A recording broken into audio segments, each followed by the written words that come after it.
नमस्कार, मैं हूं आपके साथ कुमार कुणाल धीरज। आप देख रहे हैं लोकतंत्र और लोकतंत्र में आज बात करेंगे नक्सलियों के खात्मे की।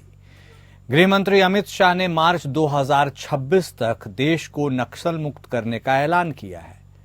इसी मकसद से सुरक्षा बलों का सफल ऑपरेशन सबसे पहले नक्सल मुक्त बनाने की ओर बढ़ता हुआ नजर आ रहा है।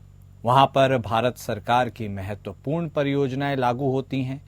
पिछले कुछ सालों में नक्सल विरोधी अभियान में यह रणनीति बनाई गई है कि जिन जिन इलाकों में सुरक्षा बलों का कैंप बनता जा रहा है, उसके 8 किलोमीटर के रेडियस में सुरक्षा कैंप की निगरानी में भारत सरकार की योजनाएं जन जन तक पहुंचे।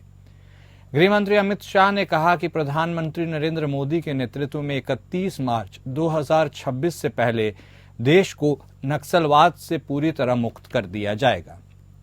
पिछले एक साल में नक्सलवाद के खिलाफ लड़ाई में सुरक्षा बलों ने 287 नक्सलियों को मार गिराया है। 1000 के आसपास गिरफ्तार किए गए हैं और 837 नक्सलियों ने आत्मसमर्पण कर दिया। नक्सल मुक्त और नशा मुक्त भारत बनाना है, यही उनकी कल्पना है।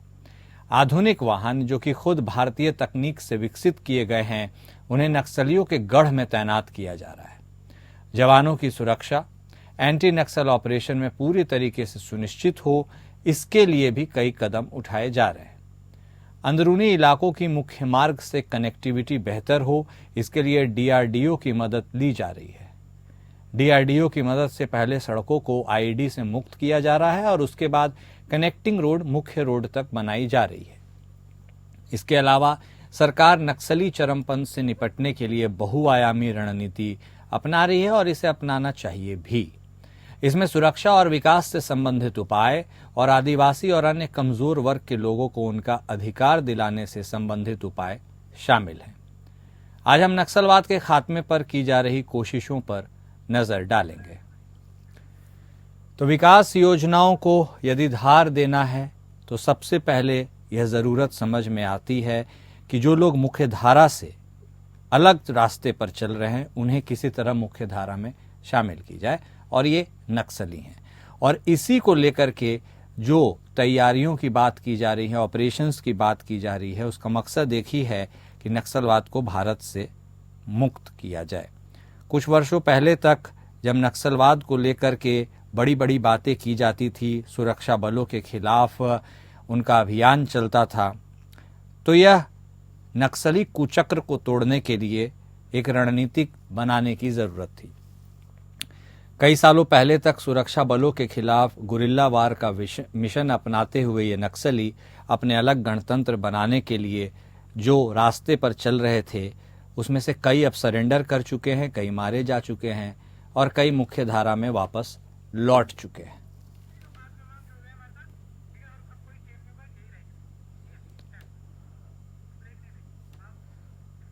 और क्या नक्सलों का सफाया जो टाइमलाइन तय किया गया, यानी मार्च 2026 तक हो पाएगा? और यदि हो पाएगा तो यह कितनी बड़ी उपलब्धि होगी? और ये तमाम कोशिशें जो की जा रही हैं, उनका क्या असर पड़ रहा है, इस पर आज हम चर्चा करते हैं। चर्चा की शुरुआत करेंगे। हमारे साथ हमारे सभी खास मेहमान जुड़ चुके हैं। हमारे साथ भारतीय जनता पार्टी की तरफ से बतौर प्रवक्ता शांत प्रकाश जाटव साहब जुड़े हैं, तो वहीं कांग्रेस पार्टी की तरफ से बतौर प्रवक्ता रतन तिवारी साहब भी हमारे साथ जुड़ चुके हैं। वहीं ए.के. जैन साहब भी जुड़ चुके हैं, पूर्व डीजीपी हैं। आप सभी का स्वागत है। और आज सबसे पहले डीजीपी साहब, जैन साहब, आप ही से शुरुआत करते हैं, क्योंकि जिस तरह से सुरक्षा बलों को टारगेट किया जाता था नक्सलियों के तरफ पे, आईडी ब्लास्ट, रोड उड़ा देना, उसमें गाड़ियां उड़ जाती, कई लोग हताहत हो जाते थे जवान, ये सब आम बातें थी। और लोग ये सोचने पर मजबूर हो गए थे क्या नक्सलियों का कभी खात्मा भी होगा या यूं ही इस तरह चलता रहेगा? आपको लगता है अब वह बातें इतिहास की ओर होते जा रही हैं और कुछ ही समय में, निकट भविष्य में, नक्सलवाद इतिहास हो जाएगा? और आप ये जो पूरी कवायद, ऑपरेशन, स्ट्रैटेजी सरकार के तरफ से जो भी धार दिया जा रहा है, आप इससे कितने संतुष्ट या असंतुष्ट हैं सर? देखिए, जो गृह मंत्रालय द्वारा स्टेट्स के सहयोग से जो अभियान चलाया जा रहा है नक्सलियों के विरुद्ध के दिनों में, उसको बहुत बड़ी बड़ी सफलताएं हासिल हुई हैं। विशेषकर छत्तीसगढ़ में जो नई सरकार आई है, जो नए चीफ मिनिस्टर हैं छत्तीसगढ़ में, उन्होंने इसके ऊपर बहुत बल दिया है।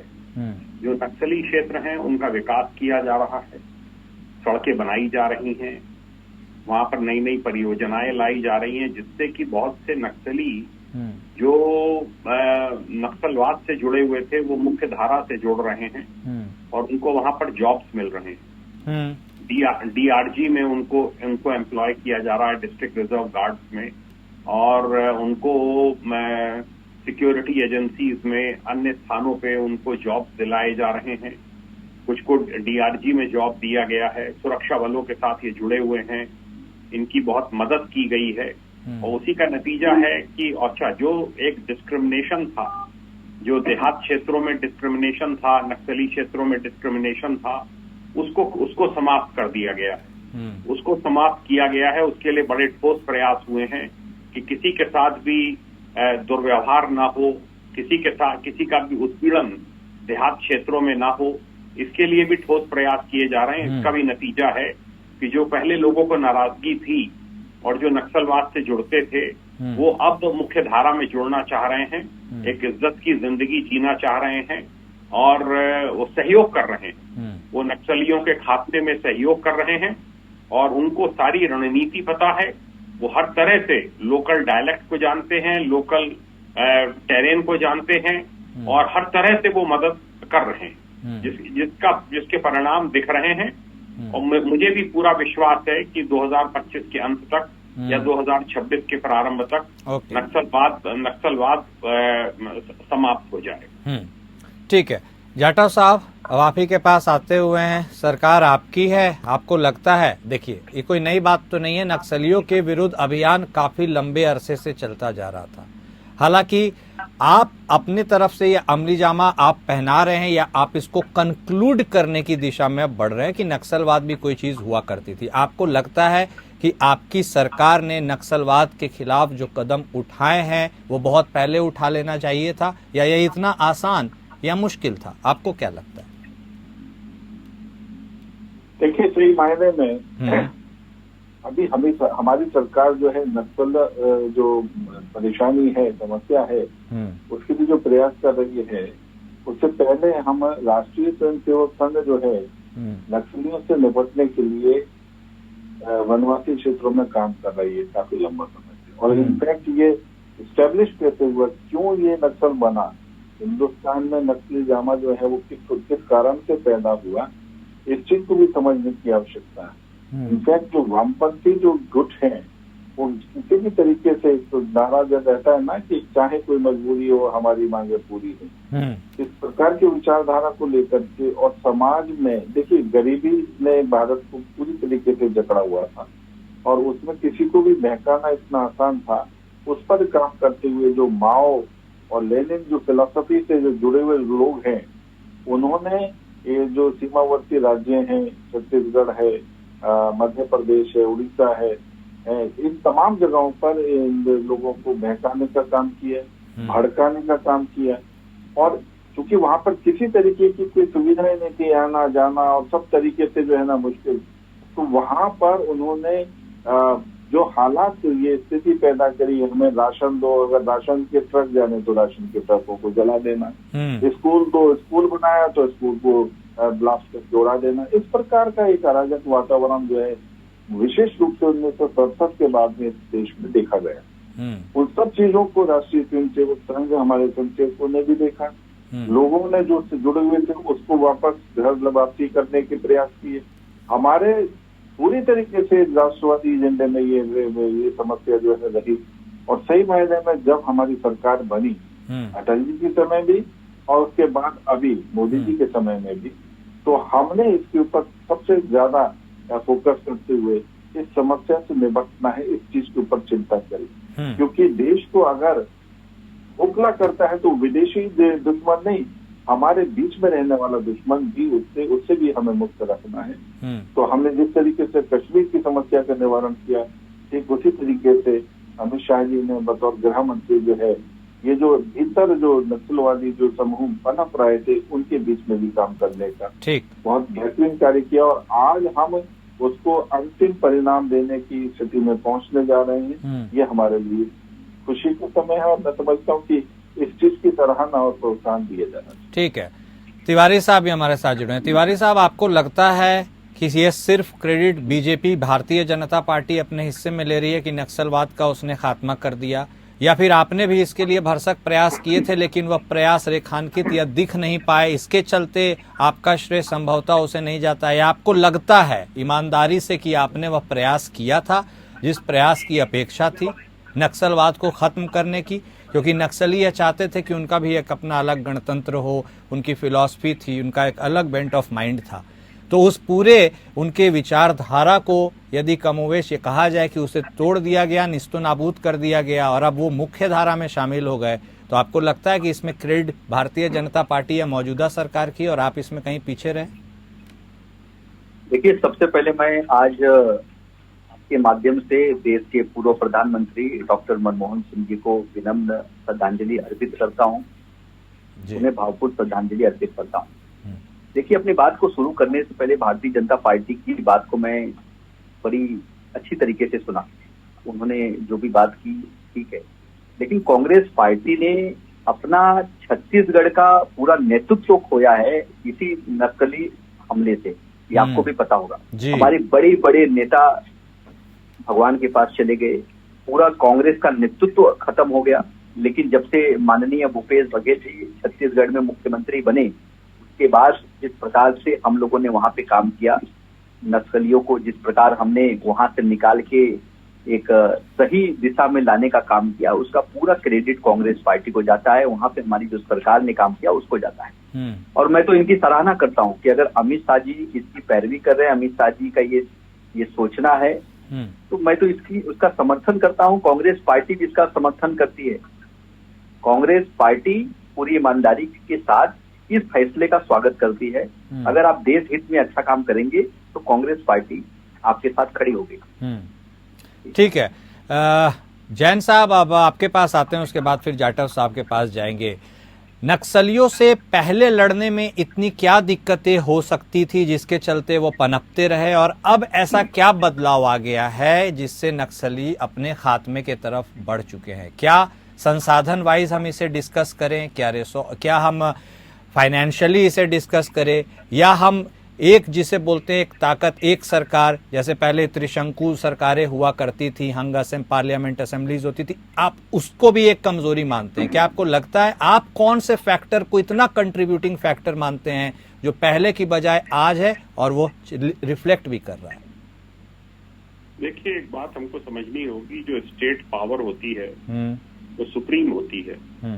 अगर वो ठान ले कि हमें इस पे कार्रवाई करनी है, और चाहे कितने भी रिसोर्सेज देने पड़े, कितने भी लेटेस्ट वाहन देने पड़े, वेपन्स देने पड़े, गाड़ियां देने पड़े, वायरलेस इक्विपमेंट हैं, ड्रोन्स हैं, हेलीकॉप्टर्स हैं, ट्रेनिंग की सुविधाएं हैं, बड़े बड़े ट्रेनिंग कैंप्स और बटालियंस रेज की गई हैं जिनको अत्याधुनिक प्रशिक्षण दिया गया है नक्सलवाद से निपटने के लिए।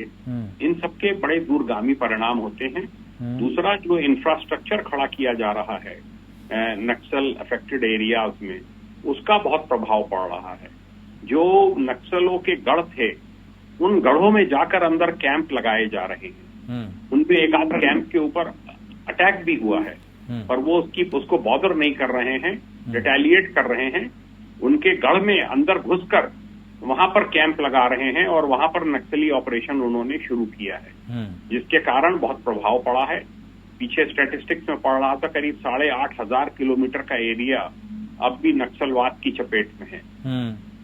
जब एक नक्सली घटना होती है तो ये एक मापदंड बना हुआ है कि 50 किलोमीटर जो रेडियस का क्षेत्र होता है जहां घटना होती है उसे नक्सल प्रभावित क्षेत्र मान लिया जाता है। तो उस हिसाब से 8,500 किलोमीटर करीब अभी भी क्षेत्र प्रभावित है, जिसको दिन प्रतिदिन कम किया जा रहा है। और इसमें सारे स्टेट, चाहे वो उड़ीसा हो, महाराष्ट्र हो, छत्तीसगढ़ हो, जो भी स्टेट्स हैं, तेलंगाना और आंध्र प्रदेश ने बहुत पहले ही इस पे ग्रे हाउंड्स का गठन कर काबू पा लिया था। तो ये जो भी स्टेट्स हैं सब मिलकर कोऑपरेट कर रही हैं और इंटर स्टेट कोऑपरेशन बहुत अच्छा है। नेशनल जो सिक्योरिटी एजेंसीज हैं उनका पूरा सहयोग मिल रहा है। जो कोबरा कमांडोज हैं वो वहां पे बड़ी संख्या में डिप्लॉय किए गए हैं। उनको एरियल सपोर्ट भी उपलब्ध कराया जा रहा है, चॉपर्स भी दिए गए हैं। बहुत काम हो रहा है और जो अंदर इंटीरियर तक जाने की जो रोड्स थी वो बनाई जा रही हैं, जिससे कि फास्ट मूवमेंट पुलिस की और पैरामिलिट्री फोर्सेस की व्हीकल्स का हो सके। इसी सब का नतीजा है वायरलेस के टावर्स लगाए जा रहे हैं। टावर्स इंटीरियर तक में लगाए जा रहे हैं, जिससे कि कहीं पर अगर कोई मूवमेंट हो तो तत्काल जो है, जो वहां के अगल बगल के रहने वाले लोग हैं वो उसकी सूचना दे सकें पुलिस को। पहले टावर्स ही नहीं थे, कनेक्टिविटी बिल्कुल जीरो थी, उसको बहुत इंप्रूव किया गया है। बहुत फैक्टर्स हैं, ये मैंने कुछ गिनाए हैं। ठीक है जाटव साहब, देखिए अब जो राज्य नक्सल प्रभावित थे और अब जहां इरेडिकेशन संभव है, उनमें से ऐसे बहुत से राज्य थे या हैं जहां आप सरकार में नहीं हैं। यदि बात की जाए उड़ीसा में, तब तो नवीन पटनायक साहब की सरकार हुआ करती थी, तो क्या उन्होंने भी बहुत बेहतर काम किया है? झारखंड भी नक्सल प्रभावित था, वहां पर भी सोरेन साहब की सरकार है। यदि बात की जाए आंध्र प्रदेश की, यदि बात की जाए महाराष्ट्र में आप ज्यादा हद तक रहे, आपको लगता है स्टेट की तरफ से भी आपको जो कोऑर्डिनेशन मिला उसके वजह से भी आप अपने इरादों में कामयाब हो सके, या फिर आप सिंगल हैंडेडली आपको लगता है ये आप ही का ब्रेन चाइल्ड है, आप ही का सोच है और आप ही का एग्जीक्यूशन है? देखिए, इसको ना इस तरीके से नहीं देखना कि स्टेट ने हमारी मदद करी। ये एक बहुत स्ट्रेटेजिकली काम हुआ है। सबसे पहले आप ये देखें कि जो नोटबंदी हुई, क्योंकि नक्सलिज्म जो है वो पनप कैसे रहा था, उसके लिए कोई भी किसी भी प्रकार की इस प्रकार की जो गतिविधि होती है उसके लिए सबसे पहले जरूरत होती है पैसे की, हथियार की। तो पैसा कहाँ से आ रहा था? पहले जो पैसा उनके पास था, तो नोटबंदी के कारण से वो लोग अपना पैसा कन्वर्ट नहीं करा पाए और उनका पैसा तबाह हो। उस कारण से नक्सलिज्म के ऊपर और कश्मीर के आतंकवाद के ऊपर बहुत बड़ी रोक लगी। ये जनजाहिर है और इसको समझने की आवश्यकता है। इसके अलावा तमाम एनजीओ जो है इनके बीच में काम करती थी, उनको विदेश से पैसा आता था। और वो आप अच्छे तरीके से ध्यान करें कि जितने भी नक्सलिज्म क्षेत्र प्रभावित क्षेत्र हैं वहां पर एनजीओ की वर्किंग बहुत प्रयास में पाई गई और वो लोग वहां पर उन लोगों को पैसा फंड किया, जिस कारण से वो अपनी गतिविधियां जो है वो उनको अंजाम देते थे। तो उस पर रोक लगी। आज सैकड़ों नहीं हजारों ऐसी एनजीओ हैं जिनके जो है ना तो उनके पर प्रतिबंध लगा दिया गया, विदेश के ट्रांजेक्शन के ऊपर पूरी निगरानी रखी जा रही है। तो पैसे का रुकाव हुआ, नोटबंदी से जो पैसा था वो खत्म हुआ। फिर उसके बाद में अभी जैसे हमारे जो डीजी साहब ने अभी बताया कि किस तरीके से वहां पर हमने अपनी सेना को वो सब सुविधाएं दे करके उनकी गतिविधियों के ऊपर नजर रखी। अत्याधुनिक हथियार जो है हमारे सैनिकों के पास में, सुरक्षा बलों के पास में, उसके कारण से हमने उनके हौसलों को कमजोर किया। और फिर चौथा काम आ जाता है फिर सोशल वर्क का। तो सोशल वर्क में हम लोगों ने उन लोगों के बीच में जो इस क्षेत्र से जुड़े हुए लोग थे वो उन लोगों को ब्रेन वॉश करा, उनको समझा करके उनको घर वापसी लाना शुरू किया और बहुत बड़ी तादाद में लोग जो है उस जो नक्सलिज्म को छोड़ करके वापस आए। तो ये सभी चीजें जो है अपने अपने चरण में और अपने अपने तरीके से हुई। और उसी कारण से देखिए, आपको अपराध खत्म करना है तो केवल अपराधी को मारने से नहीं, उसका ब्रेन वॉश करके उसको अपराध से मुक्त करके भी आप अपराधी को खत्म कर सकते हैं।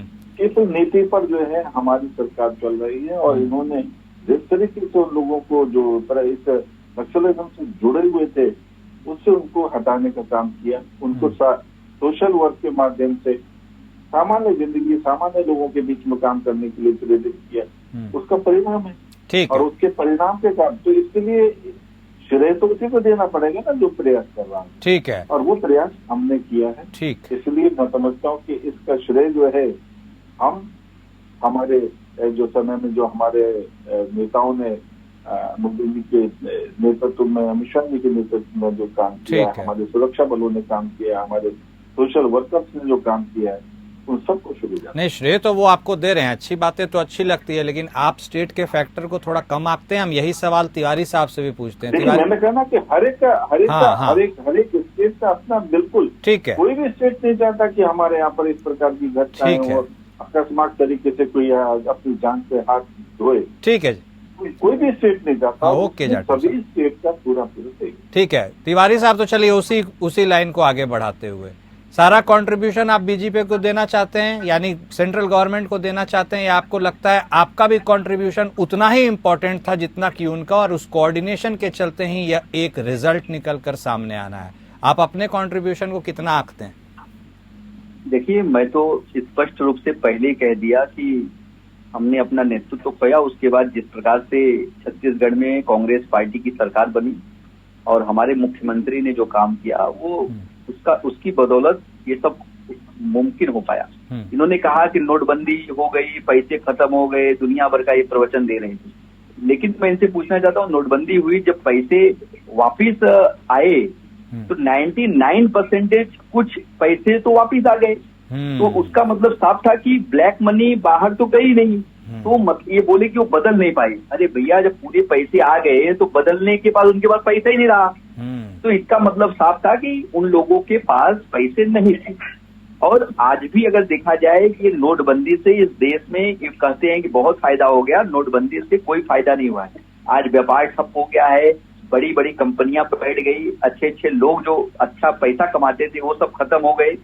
आज भी जम्मू कश्मीर में देखा जाए तो रोज हमले हो रहे हैं, रोज हमारे लोग मारे जा रहे हैं, जवान मारे जा रहे हैं। तो कहीं ना कहीं यह भारतीय जनता पार्टी इस देश के सामने एक जुमला देती है, लॉलीपॉप देती है, और ये जग जाएगी। लेकिन अगर अमित शाह जी इसका प्रयास कर रहे हैं तो कांग्रेस पार्टी उसका साथ देगी, क्योंकि उसका दुख हमने झेला है, उसका दुख हमको है कि हमारे नेताओं की निर्दयता से जान चली गई, हमने अपना नेतृत्व खोया है, उसका मुझे दर्द है। और मैं इस फैसले का स्वागत करता हूं। अगर अमित शाह जी अच्छा काम करते हैं और वो गवर्नमेंट अच्छा काम करती है तो कांग्रेस पार्टी उसका साथ देगी। नहीं, ठीक है, उस एक फैक्टर नोटबंदी पे जाएंगे तो बिना मतलब का बहुत ज्यादा खींचा जाएगा, क्योंकि फिर उसमें नुकसान ज्यादा निकलेंगे, फायदे कम निकलेंगे, इसलिए उधर नहीं जाएंगे। जैन साहब, आपके पास आएंगे।